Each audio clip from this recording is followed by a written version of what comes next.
Inravio.com.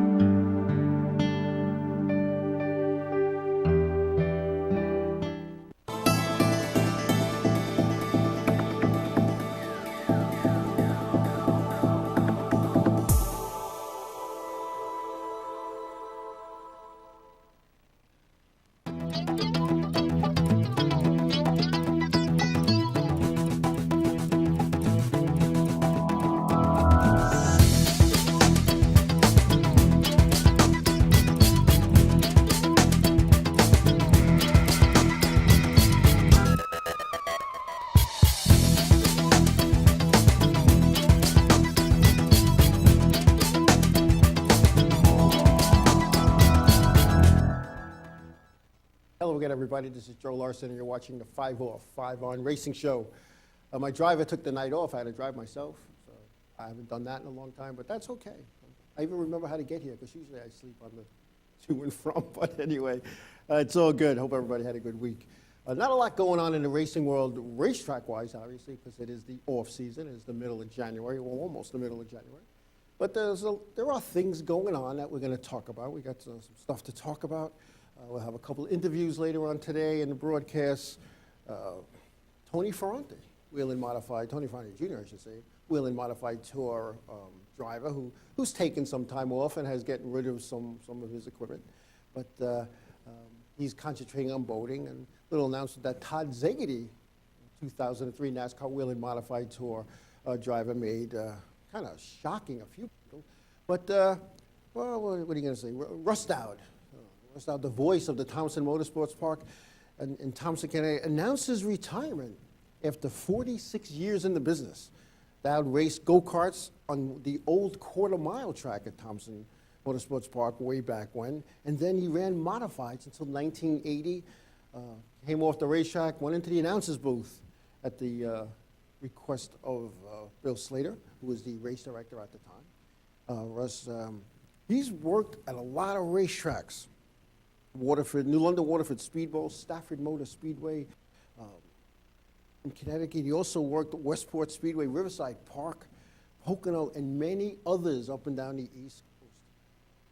Russ, I'll tell you what, and I met Russ maybe 10, 12 years ago at the Thompson Motorsports Park doing a tour race up in the tower.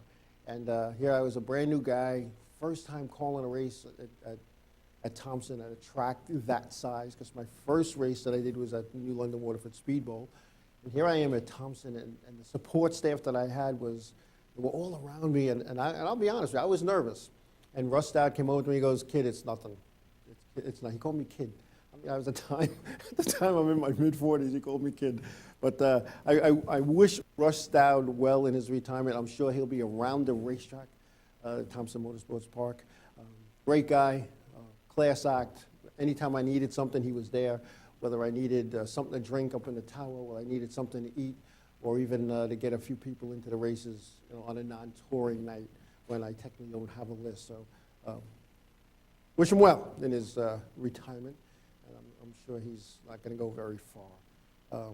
Speaking of the Whelen Modified Tour, the NASCAR Whelen Modified Tour driver and 2003 champion Todd Szegedy of Ridgefield, Connecticut, will sit out the 2016 season, according to Race Day Connecticut.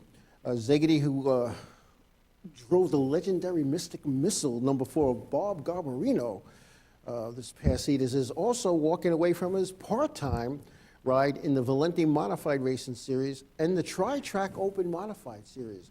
Szegedy, who began racing in 1983, wants time off. Since 1983, his springs, summers, and falls have been spent at racetracks. He wants time to travel, see things that he hasn't seen, and spend time with friends and family. Mystic Missile owner Bob Garbarino is unsure what the future holds for his race team in 2016 due to the Szegedy announcement. Now, I'll tell you what, Bob Garbarino has been doing this for over 50 years. I believe it's over 60 years. And every year he talks about, maybe it's time, maybe it's time. In an interview with the Race Day Connecticut, Bob said, maybe this is the sign, maybe it's time. Would hate to see a class act like the Missile Racing team step down and walk away. I know Bob Garbarino's involvement with his team over the last couple of years has been a little bit less than it was in the past, as he had missed a bunch of events while he himself was traveling. He usually only traveled in the off-season. But the class act, I had many a conversation with Bob Garbarino. Some were pleasant, some weren't so pleasant, but at the end of the day, we shook hands. We always had respect for each other. So I wish Todd well, and too, I hope he gets to enjoy what he's going to do in 2016. And Todd, and there's a story that I tell people sometimes. One of my first, and I might have even said it here, but I'm going to say it again. Todd Zadie, a class act guy, and one of my first involvements with Todd, here he is, a champion driver, and it's 2004, and he runs a race and he wins, and in post-race inspection, it turns out that his gearing was not right. There's a gear rule, and there's a range you're allowed to run, whether it depends on the track, depends on a lot of things. But whatever that gear rule was, he was not within the range. And I'm like, God, this is going to be ugly. I'm used to what I dealt with on Long Island. So I'm the race director. We call him in, him and his crew chief, and we tell him the bad news. And the crew chief said, well, that was my fault. I'm like, I'm pinching myself. And Ty goes, I apologize. Now the wind was taken away, and whatever, at the end of this meeting, everybody shook hands and walked away. It was a done deal. It was over. There was no screaming and yelling, threatening. Your tech officials don't know what they're doing. It was respect, and I gained a lot of respect. I already had respect for him and his crew chief, and at the time it was Phil Moran. But the respect meter went up a lot more. And I'm going to miss Todd Zadie on the tour. He's a class act, clean driver. He doesn't talk in the pits. He doesn't talk during the week. He talks on the racetrack. And he's going to do a lot of talking while he's traveling. And one of the places he wants to go is abroad, travel abroad, go to Europe, and see parts of the country that he's missed out on because he races all season, and in the wintertime, believe it or not, he drives a fuel oil truck. And for those who are in the Northeast know, it gets cold and it's busy. So if you're a fuel oil driver, you're working a lot of hours. So wish him well. I hope he comes back. I hope whatever he wants to go see, he sees. And that thirst and that hunger for racing comes back to him, and he goes racing. Again, great guy, Todd Zadie. Speaking of, you know, it seems like every week that we're talking about somebody who passes away. And our racing community lost another one back in December, on December 16th. A lifelong race photographer, Ralph Corwin, passed away at the age of 72. Corwin started taking pictures at the legendary House of Power, the Orange County Fair Speedway, in 1953 at the age of 9. I had the opportunity to meet with Ralph. One day we were down by his photo booth and with Kevin Basic, Long Island Need for Speed, swapping videos, telling stories. And I remember he said something, and he said, what are you going to do, fire me? I've been here forever. And you know, we all got a chuckle out of it, because we've all said that at some point in our lives. And he was a very outspoken guy, very colorful, and you know what? The guy loved what he was doing, and you know, when you love what you're doing, it's not a job, it's a labor of love. And he loved taking pictures, he loved sharing pictures and videos. He just loved it, and he enjoyed it. I'm glad I had the opportunity to meet Ralph. Meet a lot of people in this business, this racing business, and some of them, I shouldn't say some of them, they all touch your lives, and some of them for the good, some of them for the not so good. And like I used to have a sign in my office here at Riverhead, and it says, everybody brings joy to my office, some when they come, some when they leave. And this is one of those guys, it's when he came, went to him, it was a pleasure talking to him. He'll be missed. Prayers to the family and to the Orange County Fair Speedway family. It's like losing one of your own. Anyway, motorsports, yes. Motorsports Race Car Trade Show will be held at January 22nd, 23rd, and 24th at the Greater Philadelphia Expo Center. There'll be over 250,000 square feet of racing paraphernalia. If you've never been to one of these things, you might want to go and check it out. It's a 3-day event. It's a Friday, Saturday, and Sunday. The cars and the stars of every level of racing are there. A lot to do, a lot to see, a lot to learn, seminars and things. Whatever you want to get out of it, you can get out of it. If you want to get paraphernalia, you can. If you want to meet certain drivers, you can. Check it out. I've gone to that quite a few times. And you know, I met Bobby Allison there. Actually, I had met him down in Daytona, but I actually sat and spoke with him. He had written a book at the time, and him and his author were there. And it kind of, I had already started on my first book. And I said to Bobby, I says, what inspired you to write this? He goes, I just had to get it out. And you know what, that's what I'm going to do. And I sat there, got a picture, he signed my book, and I had hoped to share my book with him, one of my books with him. You know, not that he would read it, I'm sure. You know, he put it on the shelf with him, but not. But those are the types of people that walk around this place, and there's exhibits and booths and parts and equipment and new technology. If you're into racing, this is the place to be, even if you just go for the day. All right, so going back to the Thompson Motorsports Park in Thompson, they expanded its NASCAR schedule for 2016. They had kind of cut back with the addition of the road course and the construction and things in the past in 2014 and 15. But Thompson is going to they're going to run under NASCAR All-American Weekly Series banner, and the new schedule shows 4 NASCAR Wheel and Modified Tour events, and the return of the Triple Crown Championship for limited sportsmen and mini stocks. So that should be interesting. Plus the regular contingent of cars, the Sunoco Modifieds, and Pro 4s, and everything else that Thompson runs at that place. The road course stuff is a lot going on with the road course. I believe it's used by clubs, and the clubs rent it out. But if you want to go play on their road course, just let them know. They will make arrangements for you to do that. Let's see. Yes. A lot. You know, it's funny. It's really not a lot going on, but there's a lot going on. Yeah. Yes, Kevin. Nice to see you there. The road trip. So I'll probably see you down at Motorsports. It'll be good to see you. Kevin, Long on Need for Speed, is not here today because he didn't drive me. He had a very important meeting to attend. Fire department, a volunteer fireman. My hat's off to all volunteer firemen and any volunteer of any kind. Without those people, who knows what would happen. I myself was a volunteer fireman at one time, and I'll tell you what, I thought it was an easy thing. I thought it was a place to just hang out and have a good time. Crawling on your belly with flames all around you. You get a reality check real quick.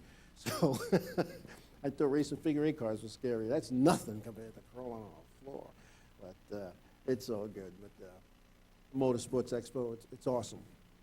It's awesome. I spoke last week about the one I went to in Orlando, which was almost the same setup, big building, and you actually had to get a map to find your spot, even when you went to just go to the men's room.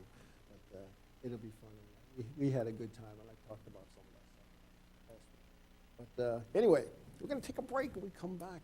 I'm going to talk about some of the things that are going on in the Sprint Cup Series with Tommy Baldwin Racing, and some news about Clint Bowyer when we come back.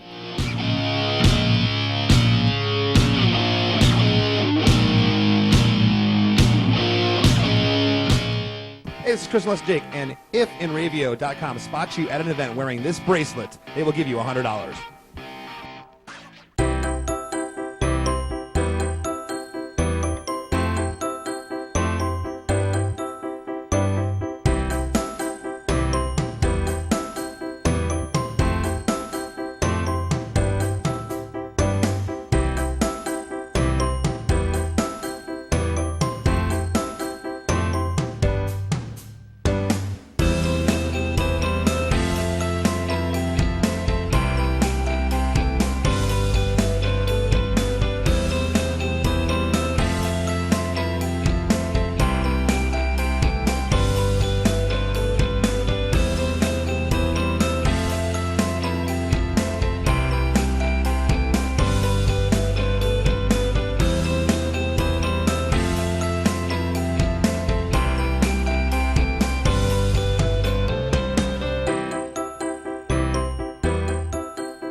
Music Shop of Mastic. 1-800-HEY-DUDE, your full-service store with personalized attention, school band instrument rentals and sales, music instruction on all instruments for all styles and age groups, for guitars, drums, amplifiers, PA systems, and accessories. It's Village Music Shop, 1495 Montauk Highway in Mastic. Call 1-800-HEY-DUDE or go to villagemusicshop.com. Hey, I'm Raul Panther. And I'm Commander B. Hawkins. And I'm Rich Willie. We're some of the proto men. If we see you without this bracelet, you get punched in the But if you have this bracelet from Inravio.com, you can win $100. Put one of these on, or else. For over 60 years, Hanson Carpet has put the customer first, providing only the finest quality products and service. And Hanson Carpet is so much more than just carpet. We also carry a wide selection of window blinds and shades, and our licensed and insured technicians can service any of your flooring or window covering needs. Browse our huge selection of laminate, carpet, linoleum, vinyl, and tile. Stop by our showroom today or visit HansonCarpet.com. No matter what your project, Hanson Carpet has got you covered. The world of advertising has changed. Radio, TV, and newspaper revenues have declined drastically. Why? Because businesses have realized that advertising return on investment isn't what it used to be. So what can we do about it? Well, that's easy. Advertise online. Own a local restaurant, real estate agency, or even a national retail chain? Whatever your business, Inravio can get your message out there, and we can do it at a fraction of the cost. Call today and see the difference for yourself. This isn't TV. This isn't radio. This is Inravio.com.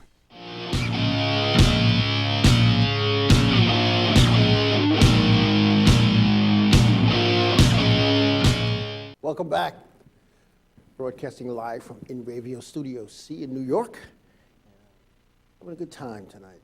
We'll have some interviews. We're going to have a couple interviews that I had done up in Orange County Fair Speedway in the second half of the show. Tony Fronte Jr., as I said, and Mike Ritchie, one of the crew chiefs there. And it'll be good. So anyway, so Clint Bowyer.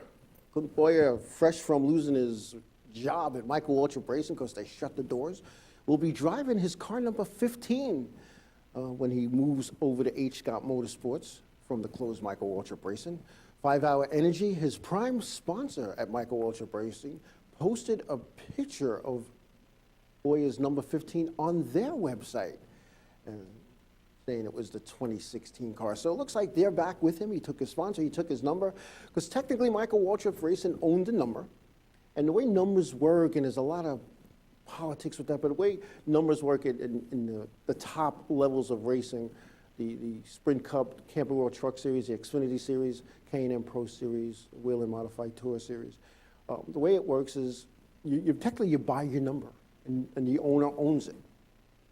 And the owner then is eligible for owner points based on the number. And with Michael Waltrip Racing closing, they lose owner provisionals. Now, Clint Bowyer, as a driver, will get his provisionals, based on his standings from the previous season. But, keeping your number is big. Kyle Petty, when he was driving for Sabatas, he took his number. He took his number from Petty Enterprises, and they had a handshake agreement.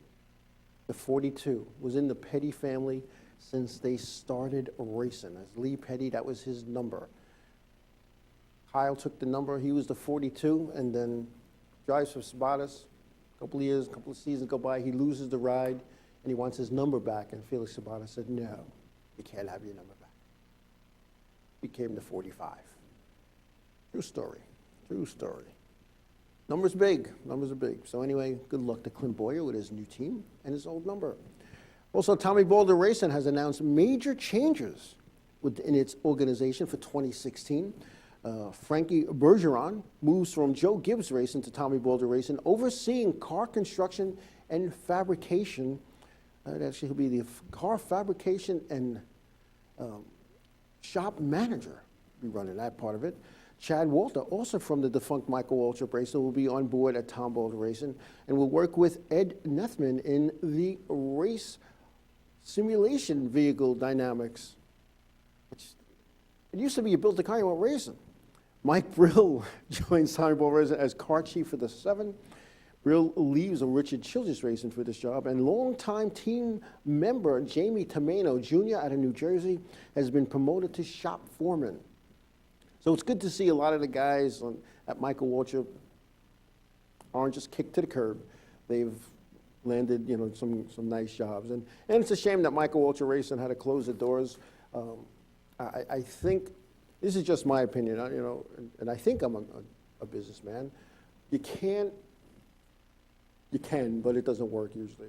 If you're going to run and own a race team, I don't think you should be a driver in it, unless it's a single car team and you're the guy and you're turning wrenches and like in the old days. Because what happens when, here I am, I'm the owner of, JTL Motorsports, and here I am in the Sprint Cup level and I'm racing and I'm not performing.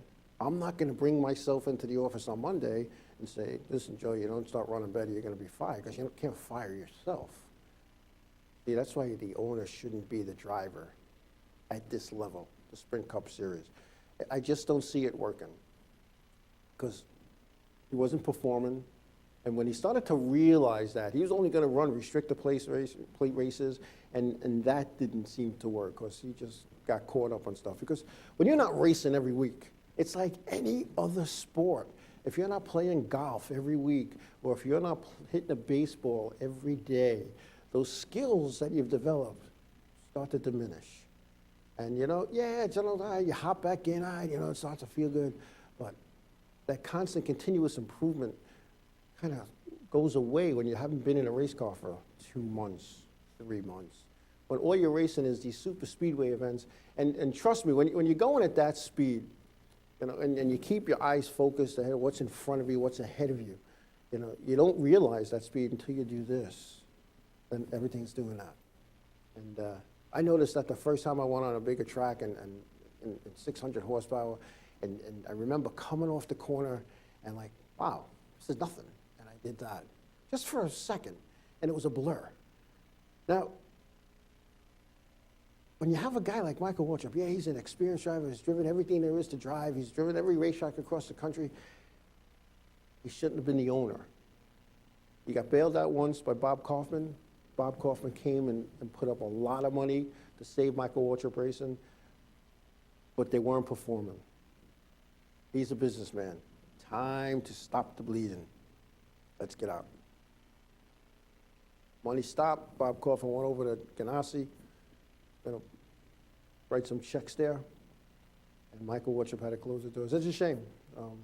A lot of people don't like Michael Waltrip. I happen to have known him. I happen to have gone out with him on a couple of occasions and had maybe a breakfast. Not that I called him up, hey, Mikey, what are you doing? Let's go. But we just happened to be at the same place at the same time, at the same table, in the same elevator, and all that kind of good stuff. I could tell you stories, but some of them I can't tell here. But he was a great guy. He was a great guy, and again, a lot of people didn't care for him. He did a lot of what they call dumb things, but you know what? We all do dumb things, and it's just the way it goes. So I'm glad these guys landed on their feet, these guys from Michael Waltrip Racing, and I'm sure there's a few more that'll come on board and to other teams, but those are the biggies. Those are the biggies, and it's good to see Tom Bolden Racing. So I know when Tom Bolden Racing, first started traveling the series, I know one of the Modified Tour crewmen who stepped away from the tour to go help Tom Bolden Jr., and he said that they had no money in the beginning. And they would drive all the way, they'd all load into the hauler and drive to wherever it was. And when I say drive, whether it went to Sonoma, California, Phoenix, Arizona, Texas, wherever they went, they drove. And they didn't have money for hotels, so they slept in the hauler. And, do what you got to do when you're starting up. So it looks like Tommy Bolden Jr. is stepping it up, and the game plan is working. And you know what? You just got to get through those first few years, the first couple of years, and you notice they're making more shows, better finishes, and I'll tell you what, Tom Bolden Jr. He's a champion crew chief, winning the Daytona 500 with Burton way back in I guess it was like 02, 01, something to that. I didn't look that up, and I'm going off the top of my head. And the guy knows what he's doing. And I think in the next couple of years, if not sooner, they're going to be contenders. They're going to be in the chase, and they're going to be guys. They're going to be a team that's to be reckoned with.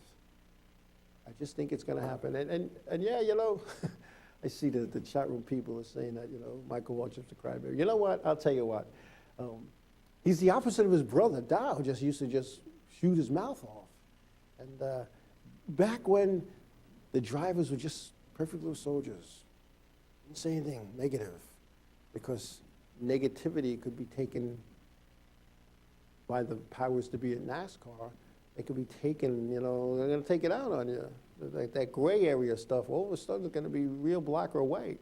And Dow Waltrip was a guy, he shook the coconuts at a time when the coconuts needed to be shaken.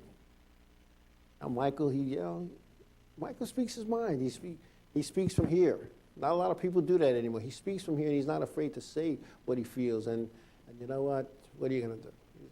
But anyway, right, Need for Speed, Tom Baldwin Jr. is a Long Island guy. Learned his tricks of the trade with his dad here on Long Island, Riverhead Raceway, and a lot of touring. And, good guy, Tom Baldwin Jr. Always, anytime I'm in the garage area, and he welcomes me and we talk, we chat, we talk about some stuff, and I usually grab some food from him. But anyway, that's my MO. I'm hungry. I gotta eat. I'm a grown guy. But when you look at this part of the season, when you look at the off season, the 6 weeks or so, as Kevin Harvick said to me, it's a short off season, and teams are starting to jockey for position. If you go down to, a lot of the race shops are on the same street.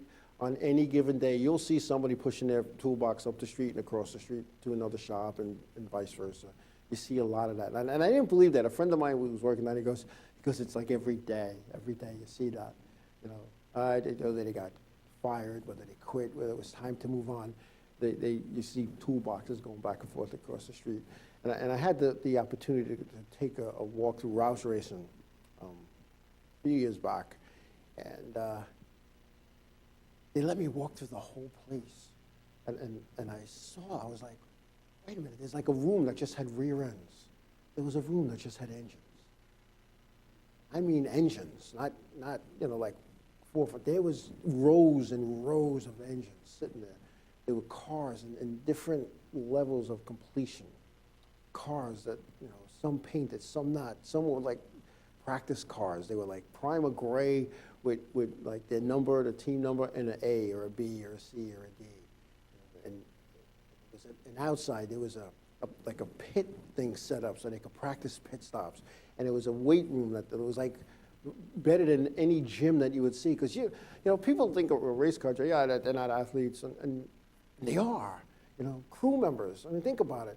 You're jumping over the wall with 2 tires and one under each arm, and they weigh like 70 pounds each, and they just, with one hand, put it on, take the other one off, and roll it. You have to be in shape. You have to do that. And I, too, I wasn't too knowledgeable of what it took to be a crew guy, and working with Wade Cole in 2014, I was a jack guy. Hey, I could do it. Yeah, let me do the jack. And after a pit stop, I was out of breath.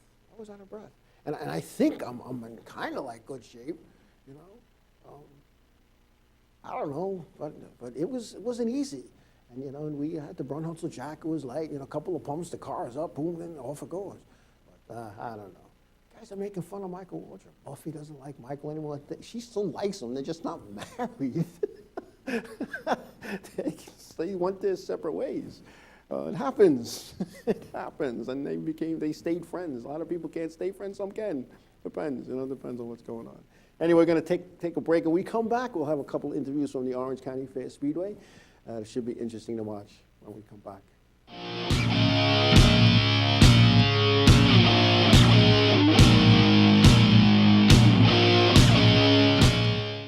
What's up, guys? We're Scano Fair, and we're here with Inravio.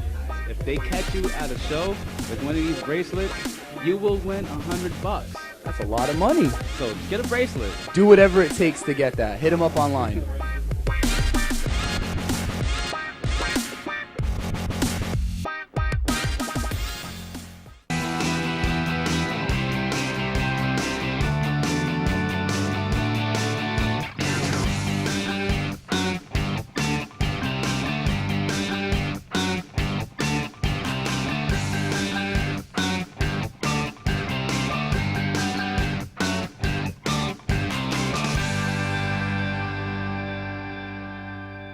The world of advertising has changed. Radio, TV, and newspaper revenues have declined drastically. Why? Because businesses have realized that advertising return on investment isn't what it used to be. So what can we do about it? Well, that's easy. Advertise online. Own a local restaurant, real estate agency, or even a national retail chain? Whatever your business, Inravio can get your message out there, and we can do it at a fraction of the cost. Call today and see the difference for yourself. This isn't TV. This isn't radio. This is Inravio.com. It's always been important to us to have music a part of our lives, part of our children's lives. At Village Music Shop, Bonnie and Chuck have not only made it possible for our kids to learn and understand and read music and enjoy playing a musical instrument, but they've also made it fun. I really like coming here. I like coming to Village Music because everybody here is nice. And they've inspired some creativity and imagination and taught them discipline. And along the way, they've gotten some self-confidence, really been like a part of our family. Hey, I'm Raul Panther. And I'm Commander B. Hawkins. And I'm Rich Willie. We're some of the proto men. If we see you without this bracelet, you get punched in the But if you have this bracelet from Inravio.com, you can win $100. Put one of these on, or else. For over 60 years, Hanson Carpet has put the customer first, providing only the finest quality products and service. And Hanson Carpet is so much more than just carpet. We also carry a wide selection of window blinds and shades, and our licensed and insured technicians can service any of your flooring or window covering needs. Browse our huge selection of laminate, carpet, linoleum, vinyl, and tile. Stop by our showroom today or visit HansonCarpet.com. No matter what your project, Hanson Carpet has got you covered.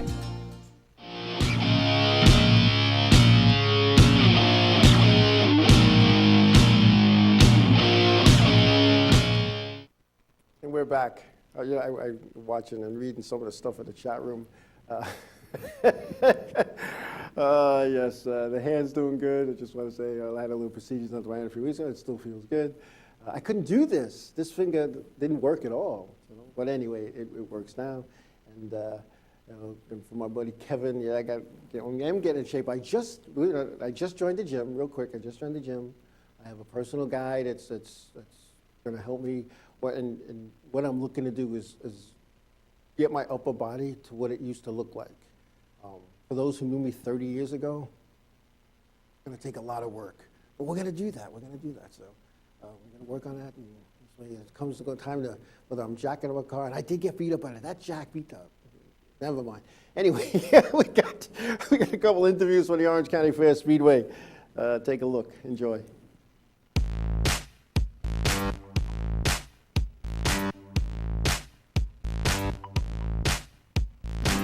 Here we are atop the hall of Dale Plankin with the crew chief, Bob. Bob, welcome to the 505 on Racing Show. Thanks for having me. Bob, you're the crew chief here for Dale. Tell me what your strategy is here for the 200-lap event that's coming up shortly. Well, it's a little tricky today because with the rain and stuff, I think the strategy we had yesterday is not what we're doing today. So we really got to wait for the qualifying race to get done and see how much tire wear there is and decide what we're changing tires. And I know we're having a little issue with the mud on the pit lane, so I'm not sure if we're really pitting today or we're going to do a halfway stop. So that'll change everything. Yeah, I walked across the pit lane before. It was like walking on quicksand. It's got to be difficult, not only stopping in your pit zone, but taking off as well. Right. I mean, let alone the cars coming in and getting out. The crew guys have to get out there to make the tire change. So it's going to be dangerous for everybody, I think. We'll see. I mean, hopefully the sun comes out a little bit, maybe dries up. But as of right now, I would say we're probably going to do a halfway stop. Now, the officials, they haven't made an announcement as there's going to be a live pit stop or a scheduled pit stop somewhere throughout the race. From my understanding, you can probably only go 150 laps on a tank of fuel. Yeah, about 150. So either way, we got to take on gas. No matter what, you can never go 200 on one tank. So, like I said, hopefully they do a halfway stop and we'll deal with it then. Bob, you think you can get through with one set of tires? You know what? With all the rain, it's possible. Yesterday, I would tell you no, but I think maybe today we might be able to. Well, here we have it. We'll see what happens later on the race here at Orange County Fair Speedway.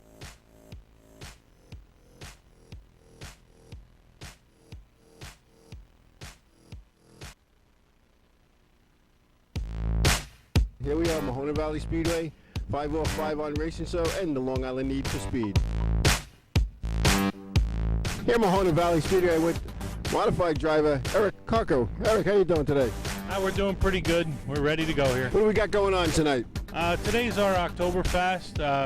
It's one of our bigger races that we have here during the year. It's also the end of a poker series that we have here. It's a 6-race series. There's a couple guys here, including myself, that have pretty good hands, and we're going for a nice bit of money for that. This is what modifieds used to look like. Where you took a car, took this car out of a junkyard possibly, and you modified it, and you made it a race car. How long have you been racing at this racetrack? I've been here 27 years doing this. 27 years. You don't even look that old. Yeah, I wish. I feel it, though. Trust me, when I get up every day and I got to go to work and then come home and work on this thing, it pays. Compared to the cookie cutter cars of today, back then the scorers back then would tell me they could score the races by the car because everybody's car was unique. It was different. It was a modified. How did you get your start in racing? My dad started out. My dad had a street stock, and somebody drove for him. And then when Nazareth Speedway closed up, we ended up on the asphalt. And I tried my share at dirt, but I just couldn't get the hang of that, so I came back to asphalt. Well, I got to wish you good luck tonight. Yeah, thank you. I really appreciate it. Thank you.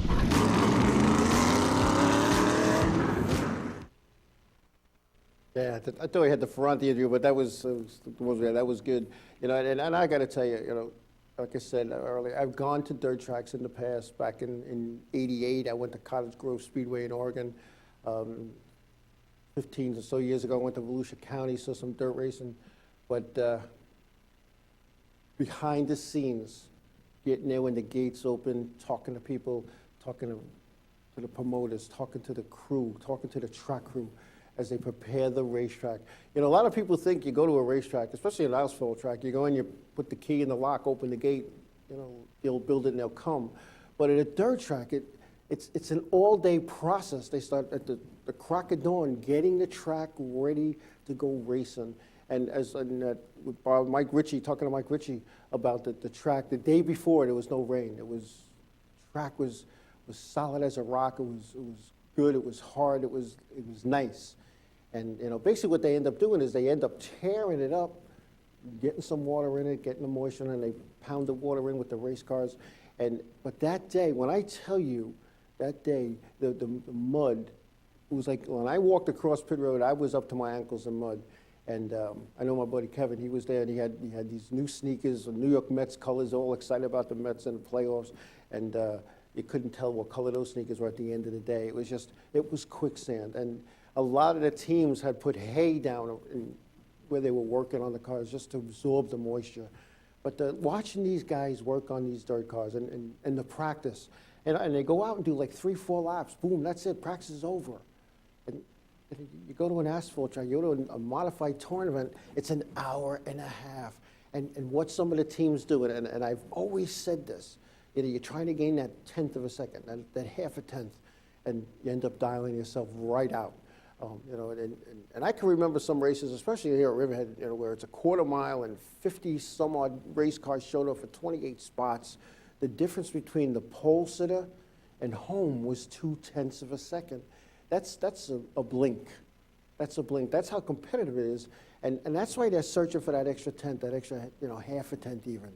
And you know, when you go to a dirt race, it's just so different. And you wouldn't think tire wear would be a factor, but I'll tell you what, you go 100 laps, 150 laps, 200 laps on dirt. That dirt is as hard as asphalt. And you could actually hear the wheels chirping and squealing, and you see the wear. We've looked at races. We looked at Brett Hearn's car after that 200 lapper at Eastern State. We looked at his right rear, and he came from the back twice and ended up finishing second. When I say the back, he came from like the mid-20s twice. That right rear was down to quartz, and you were like, how could that happen on dirt? It does, and that's just what happens. So I want to thank those guys for taking time out of their busy schedule to talk with us. And you know, they're trying to get prepared. As you saw, Mike Coco was sitting in his car. He was ready to go out to qualify. So appreciate those guys. And you know, I'll tell you what, we walk around. We have the camera. We have the mic, and they see us now. And it used to be, and they'd walk away. Now they want us to interview them. They see me with the mic walking, they want to see us. So we have a good time with that. But, you know, I was looking in the chat room earlier, and they were talking about, you know, pitting on like your weekly racetrack. And like Slice had said that, you see something happen to your car on the racetrack and you run down to the pits and you run down, and they don't come. Now, my running days are over, so my cars are running and something would happen. I take that Moser, By the time I got to them, they would back out on the racetrack.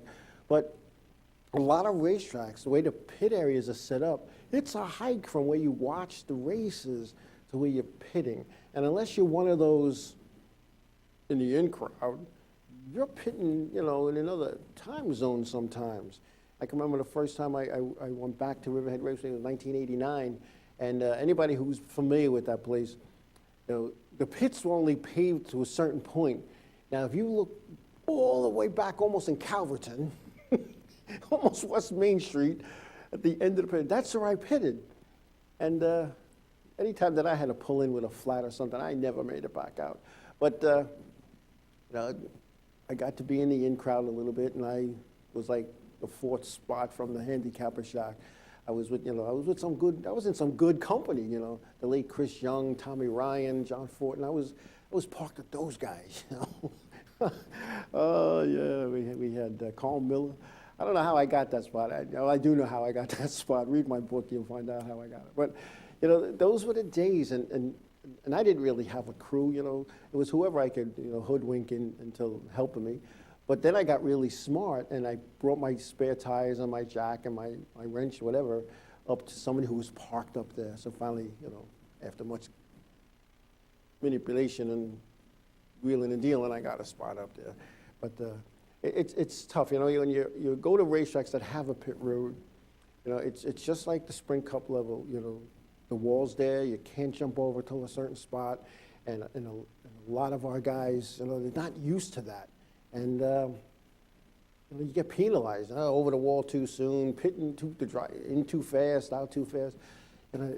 It's just one of those things that it's not an easy task. And I can remember one of the times that we're talking about left rear, all race long. All right, well, look, when we come in, we're going to change the left rear, we're going to change the stagger. I don't hear on the radio that we're not changing the left rear, we're going to change the right rear, because I have a hearing situation, or a lack thereof, and I run out, I jump over the wall, and I jack up the left side, and everybody's in this side. I had to jack it down, run across.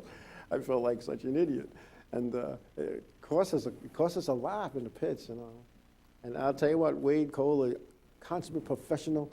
I went up to him after the race, and I said, Wade, I apologize. He said, don't worry about it. Don't worry about it. That's what you do. But Jay Slice, he was a crew chief for me with 2 cars for a couple of years, and I'll tell you what, nobody worked harder than that guy. Nobody worked harder than that guy. Many a nights in the shop, many a nights in my garage, many a pizzas delivered, many a plate of spaghetti in the kitchen before we went out to the garage to work on it. Those are the things that you remember and have fun with. And the ice cream man would come, and because we had rolled the car out of the garage, and because it was just too hot in the garage, and the ice cream man would come, and we get ice cream. We're sitting on tires eating ice cream. Those are the memories you have, the good memories of racing. And I'll tell you what, I've been doing this, over 40 years, and I enjoy it still to this day, maybe from a different aspect or a different avenue, but I still enjoy it, and it's still fun. And I'm looking forward to 2016. I'm looking forward to it for a lot of reasons. And we'll see what 2016 brings me with this racing stuff. But we got some things in the works, and whatever pans out first, that's what's going to win. That's what's going to win. And Jay's like, they were good times. We had some good fun. Your racing group, you become like family. And when you're family, you don't always get along. You don't always see eye to eye. But when the chips are down, we made it happen. And sometimes, you got to part ways and move on and take different opportunities. And I was tired, quite frankly, of being a car owner. I wanted to go back driving again. And so it hasn't happened yet, at least in what I want to drive. But maybe it's not meant to be. Maybe I'm meant to talk about it and record it and encourage others. So anyway, And we did it for the fun, but we treated it, at least I did, I treated it like a business. And speaking of business, you look at the winnings, and we'll look at the Sprint Cup Series, guys. A lot of people look at, so-and-so won X number of millions of dollars, and people, the casual fan or the people who just aren't into racing, why does a guy that drives in circle makes, $9 million?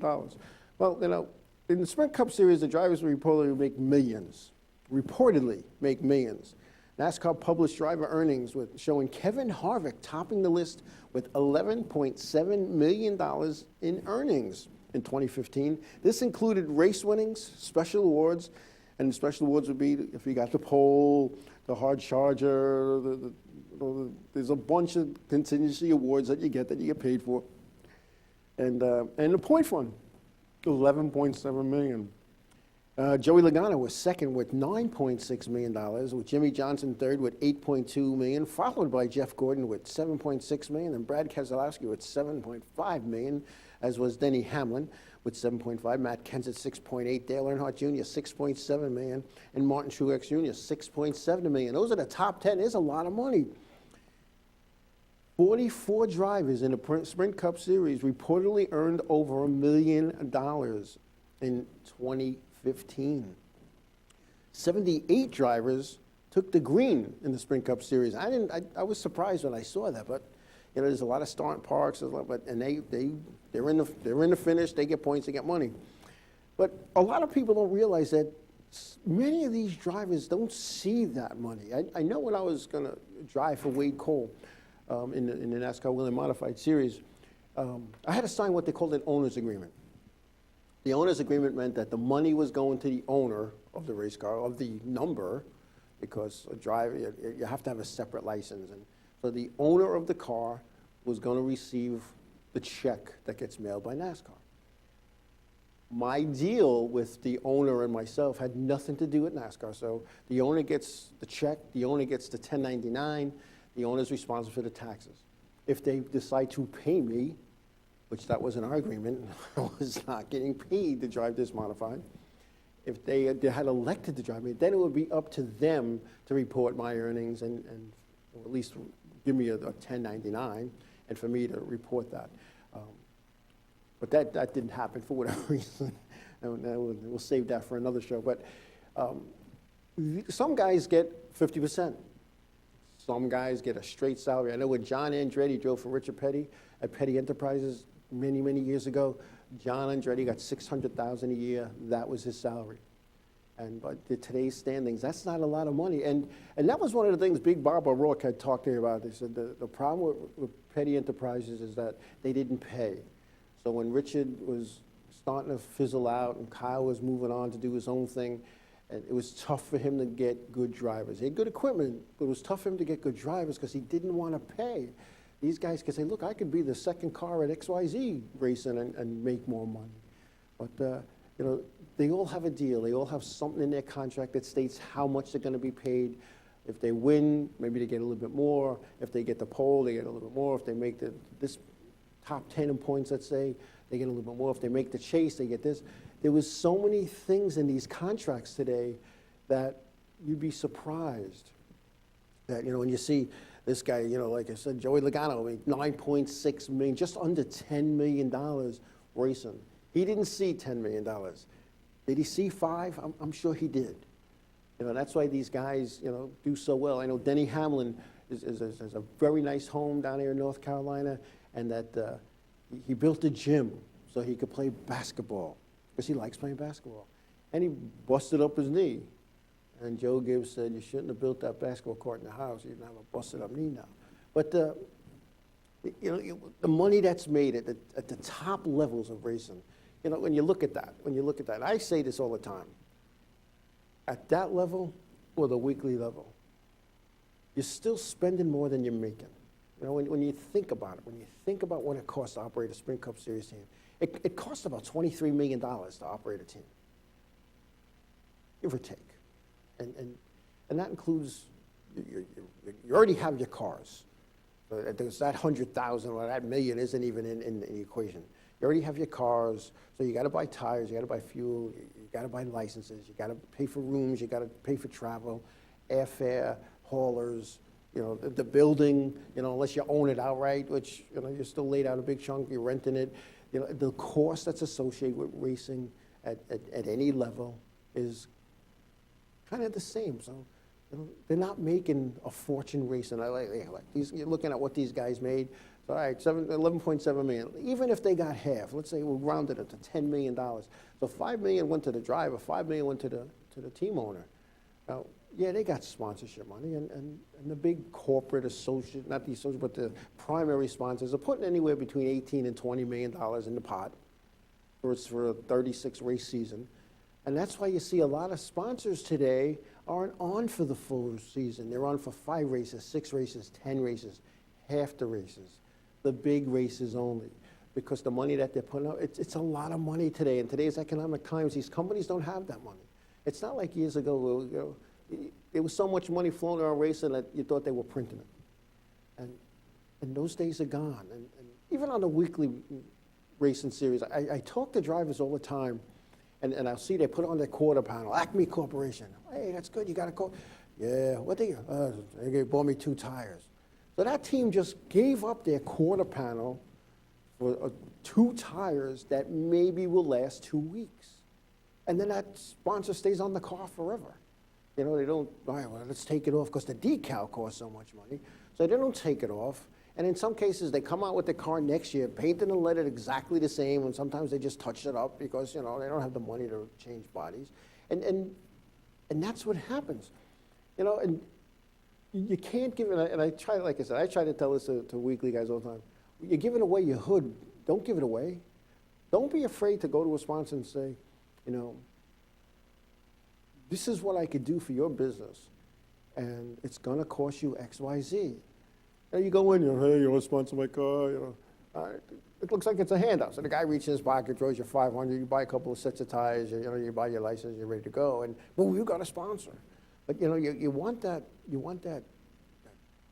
when I say a big sponsor, you want somebody that, you know, I hate giving away secrets here.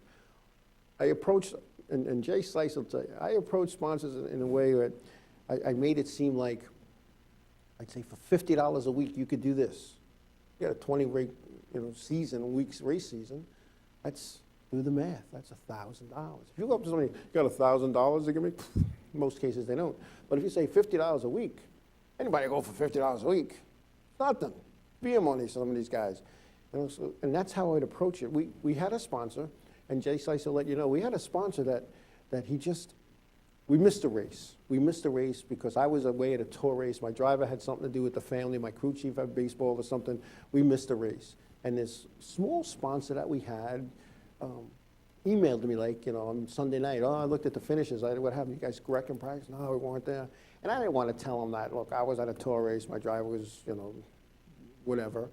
And I just said, listen, you know, money's a little short with my team, and, you know, I wasn't there to help him out. Now you got to blame somebody else, right?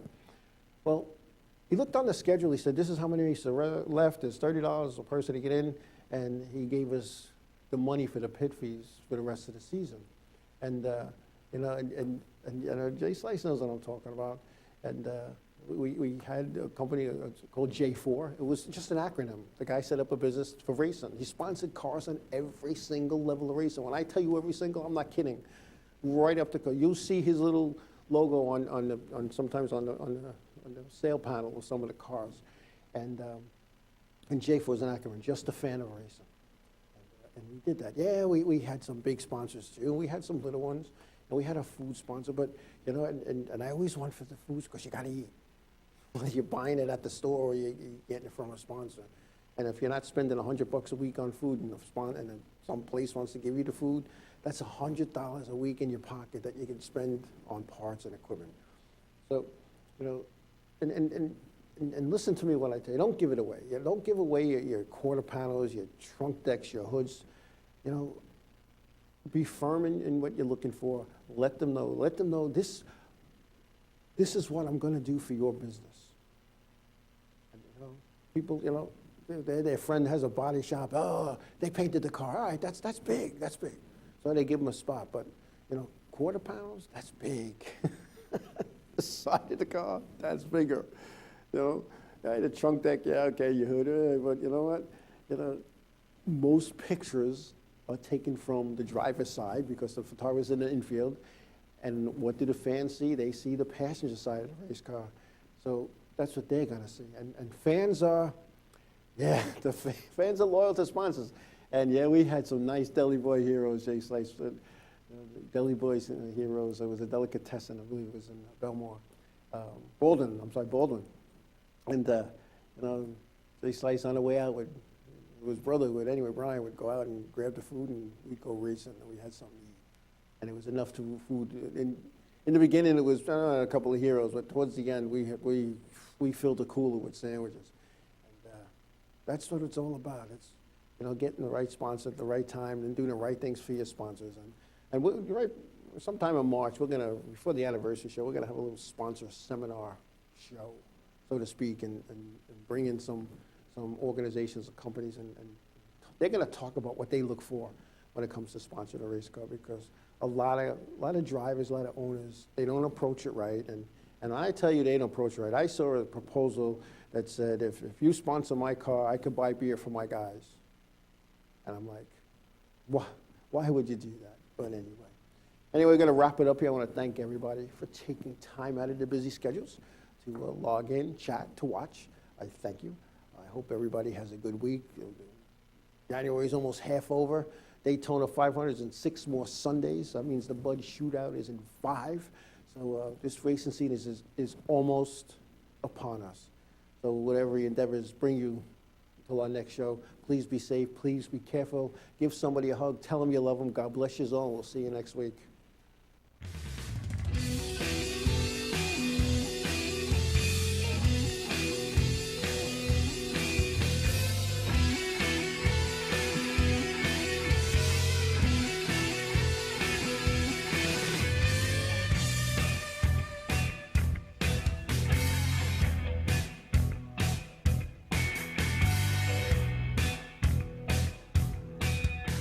Inravio.